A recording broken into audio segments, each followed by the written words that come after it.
Hi అండి, అందరికీ నమస్కారం. నేను మీ వేణుగోపాల్ రెడ్డి ఫ్రమ్ జోష్ ఇన్నోవేషన్స్ ప్రైవేట్ లిమిటెడ్, జోష్ ఇన్స్టిట్యూట్ ఆఫ్ ఫారెన్ లాంగ్వేజెస్ మరియు ఎడ్యునైన్ కెరీర్ గైడెన్స్ సంయుక్తంగా విద్యార్థులకు అవసరమైనటువంటి అనేక వీడియోస్ నేను మీకోసం రూపొందిస్తూ ఉన్నాను. ఈరోజు తెలంగాణ ప్రభుత్వానికి ప్రాతినిధ్యం వహించేటువంటి తెలంగాణ ఉన్నత విద్యా మండలి చైర్మన్ బాలకృష్ణారెడ్డి గారు మాటామంతి ఎన్టీవీతో చర్చిస్తూ అనేక ఇంపార్టెంట్ విషయాల్ని ఆయన పాయింట్ల వారీగా స్పృశించడం జరిగింది.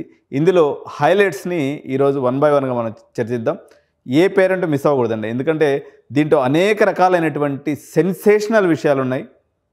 ఈ ఒక్కొక్క పాయింట్ వారీగా చూద్దాం.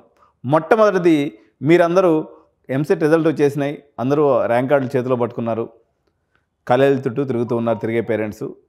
ఓకే, ఈ పరిస్థితుల్లో కౌన్సిలింగ్ ఎప్పుడు ఉంటుంది అంటే జూలై మొదటి వారం పూర్తయిన తర్వాత, అంటే జూలై 10వ తారీఖు నుంచి 12వ తారీఖు ఆ టైంలో మనకి కౌన్సిలింగ్ స్టార్ట్ అయ్యేటువంటి అవకాశం ఉంది.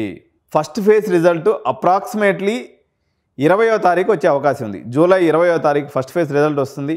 జూలై 30వ తారీఖు సెకండ్ ఫేజ్ ఉంటుంది. ఆగస్టు 10వ తారీఖు నుంచి కానీ 12వ తారీఖు కానీ థర్డ్ ఫేజ్ కౌన్సిలింగ్ ఉంటుంది. అందాజాగా ఈ డేట్స్. సో మీ యొక్క ట్రావెల్ ప్రిపరేషన్స్ ఉంటాయి, సమ్మర్ వెకేషన్స్ ఉంటాయి, కాబట్టి మీరు దానికి అనుగుణంగా ప్లాన్ చేసుకోండి. క్లాస్ వర్క్ స్టార్ట్ అవుతుంది ఆగస్టు 14వ తారీఖు నుంచి according to the AICTE and supreme court guidelines. కానీ ప్రతి సంవత్సరం దీన్ని కొంచెం అటు ఇటు లాగ్ అవుతుంది కాబట్టి మనము దీని యొక్క 10 రోజులు కొంచెం అటు ఇటుగా వేసుకోవచ్చు. మోస్ట్లీ 20వ తారీఖు లోపల అయితే సెప్టెంబర్ 1 జనరల్గా డెడ్లైన్గా ఉంటుంది. సరే, ఆగస్టు 20వ తారీఖు పెట్టుకోండి, అటు ఇటు కాకుండా మధ్యలో పెట్టుకుంటే ఆగస్టు 20వ తారీఖు నుంచి క్లాస్ వర్క్ అని అంచనా వేసుకోండి. ఇది మొట్టమొదటి పాయింట్. రెండో పాయింట్ వచ్చేసి ఆయన ఇంపార్టెంట్ పాయింట్గా పెట్టుకుంది, బి కేటగిరీ నోటిఫికేషన్ ఎప్పుడు వస్తుంది. జూలై 31వ తారీఖున బి కేటగిరీ నోటిఫికేషన్ వస్తుంది. అంటే ఎవరైతే సిబిఐటి, వాసవి, విఎన్ఆర్, అదేవిధంగా ఎంవిఎస్ఆర్, మాతృశ్రీ, ఏదైతే పెద్ద కాలేజీల వాళ్ళు జేఈ మెయిన్స్ బేస్ మీద బి కేటగిరీ అడ్మిషన్స్, ఎంజేఐటి, ఈ బి కేటగిరీ మరియు ఎన్ఆర్ఐ అప్లికేషన్స్ జూలై 31వ తారీఖు రిలీజ్ చేస్తాను. రిలీజ్ చేసినప్పుడు ఆ గైడ్లైన్స్ అన్నింటిని కూడా నేను మీ ముందుకు తీసుకొస్తాను. ఇది point number 2. Point number 3 and very very very very important point.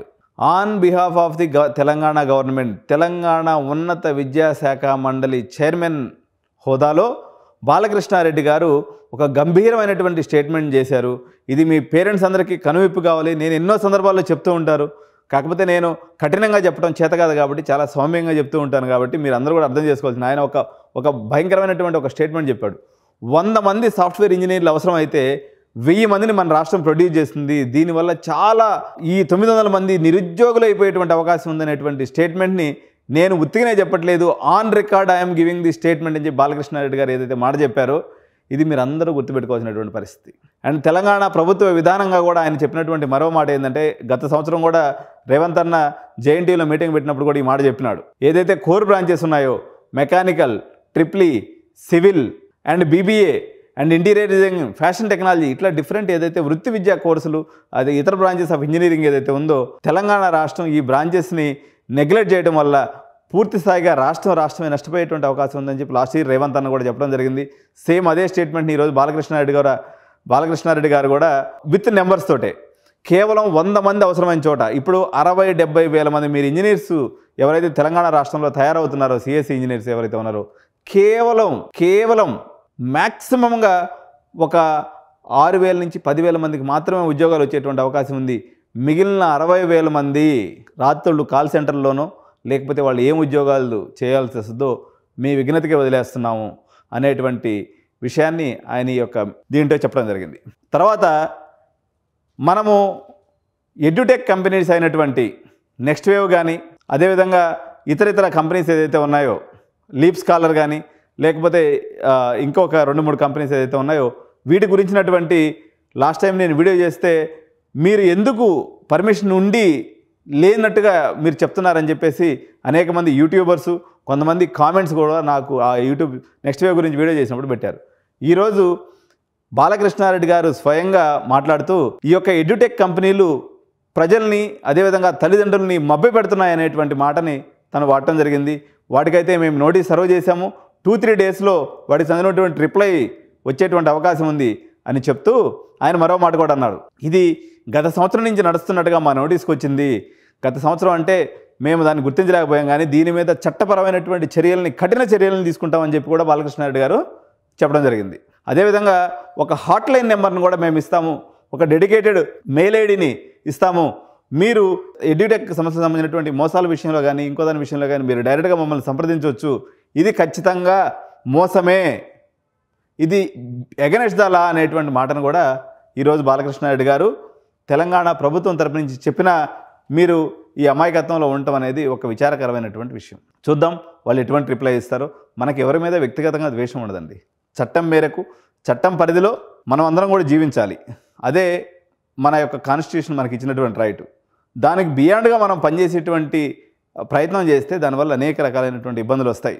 So కొన్ని సందర్భాలలో ఏ స్లైటెడ్ డీవియేషన్, కానీ మొత్తం సిస్టమ్ వ్యవస్థనే డిస్రప్షన్ చేస్తామనేటువంటి మోడల్లో వచ్చినటువంటి ఈ ఎడ్యుటెక్ కంపెనీస్ విషయంలో మరి తెలంగాణ ప్రభుత్వం సీరియస్గా యాక్షన్ తీసుకుంటామనేటువంటి మాటనైతే ఈరోజు బాలకృష్ణారెడ్డి గారు తన యొక్క మాటల్లో చెప్పడం జరిగింది. అండ్ ఇంకొక పాయింట్, బి కేటగిరీని ఆన్లైన్ చేస్తారా లేదా అని విలేకరు అడిగిన ప్రశ్నకి ఆయన సమాధానం చెప్తూ, ఇది ప్రభుత్వ పరిధిలోని అంశము, దీని వెనక చాలా చిక్కుముళ్ళు ఉన్నాయి, ప్రభుత్వానికి మేము లేఖ రూపంలో తెలియజేశాము, వాళ్ళ స్పందన కోసం ఎదురు చూస్తున్నాం అనే మాట చెప్పారు. కాబట్టి ఈ విషయంలో ఆయన యొక్క మాటల యొక్క తీవ్రతను బట్టి చూస్తే బి కేటగిరీ ఆన్లైన్ అయ్యే అవకాశం లేనట్టుగా నాకు అర్థమైంది.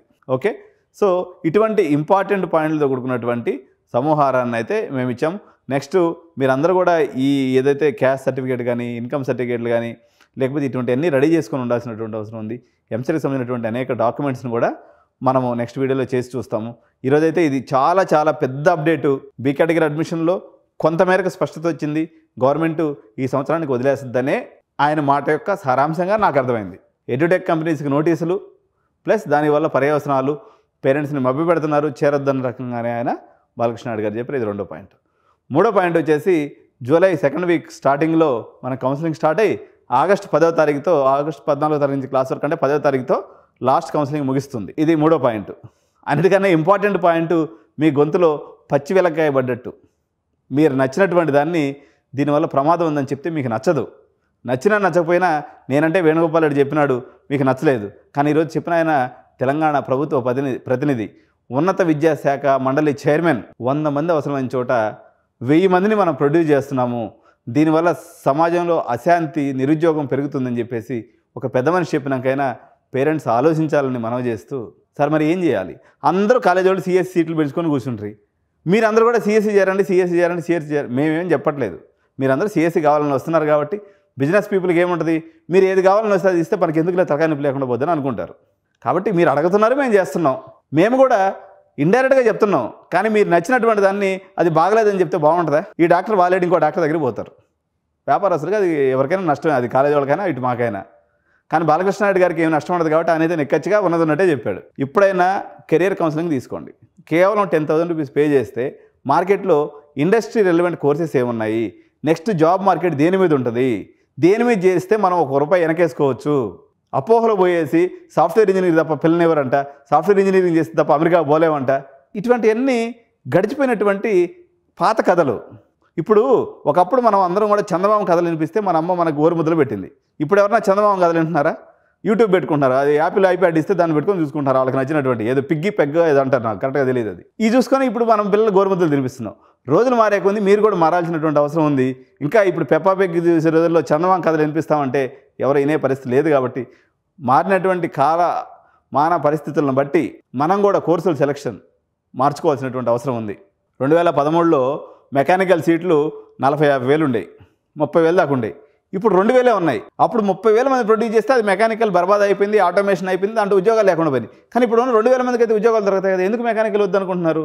2013కి ఇప్పటికి తెలంగాణ జనాభా ఒక 50 లక్షల పైన పెరిగింది.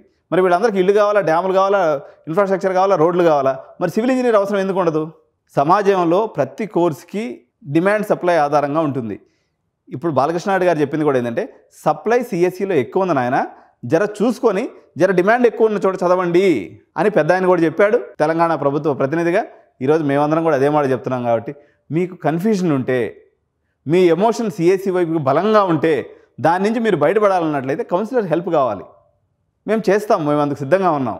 మీరు వినడానికి రెడీగా ఉన్నట్లయితే మేము చెప్పడానికి రెడీగా ఉన్నాం. దయచేసి కౌన్సిలర్స్ హెల్ప్ తీసుకోండి. అది నేనా, XYZ ఇంకెవరా అన్నది మీ ఛాయిస్. కానీ భవిష్యత్తుని నిర్ణయించుకునే ముందు ఒక టెక్నికల్ పర్సన్ని, ఒక కౌన్సిలర్ని కలిసి నిర్ణయం తీసుకుంటే డెఫినెట్గా, ఎందుకంటే మేము పొద్దున 5 గంటల నుంచి రాత్రి 10 గంటల దాకా ఒక 20-30 మంది పేరెంట్స్ వస్తారు, వాళ్ళ అభిప్రాయాలు చెప్తారు. చాట్ జీపీటీని రీఎన్ఫోర్స్మెంట్ చేసినట్టుగా మమ్మల్ని కూడా వాళ్ళు రీఎన్ఫోర్స్ చేస్తూ ఉంటారు, మాకే మేము లెర్న్ కూడా చేస్తూ ఉంటాం. కాబట్టి ఈ విషయాల్ని మీకు కస్టమైజ్ చేసి తెలుసుకోవడం ద్వారా మీరు నెక్స్ట్ 30 ఇయర్స్లో ఎటువంటి మార్కెట్ ఉంటుంది, ఎటువంటి జాబ్ మార్కెట్ ఉంటుంది, ఏదేస్తే 4 రూపాయలు వెనకేసుకోవచ్చు, 4 రూపాయలు చక్కగా మనం సంపాదించుకోవచ్చు అనేది మీరు తెలుసుకోవాలన్నట్లయితే డెఫినెట్గా మీరు బయటపడి రావాలి. సో ఇదండి ఈరోజు విశేషాలు. Thank you so much. జై హింద్. Thank you.